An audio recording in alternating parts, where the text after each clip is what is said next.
क्या आप जानते हैं नेशनल वोटर्स डे कब मनाया जाता है? चलिए बताइए इंजीनियर्स डे कब मनाया जाता है? अच्छा ये तो जानते होंगे 8 मार्च को क्या सेलिब्रेट करते हैं? अगर नहीं तो चलिए जानते हैं। Important days and dates in India, national and international. National days, number 1 republic day 26 जनवरी, इंडिपेंडेंस डे 15 अगस्त, गांधी जयंती 2 अक्टूबर। नेशनल साइंस डे 28 फरवरी, नेशनल यूथ डे 12 जनवरी, स्वामी विवेकानंदा's बर्थडे।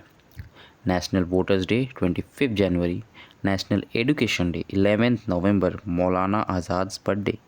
टीचर्स डे 5 सितंबर, doctor S Radhakrishnan's birthday.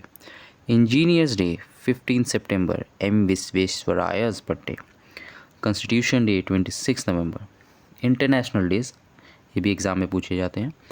World environment day 5 जून, world health day 7 अप्रैल, international yoga day 21 जून, वर्ल्ड वाटर डे 22 मार्च, इंटरनेशनल वुमेंस डे 8 मार्च, वर्ल्ड पॉपुलेशन डे 11 जुलाई, वर्ल्ड एड्स डे 1 दिसंबर। Shortcut tip, link dates with personalities and events. Example 5 सितंबर equals to teachers day equals to Radhakrishna, ऐसे आप याद रख सकते हैं। Thank you.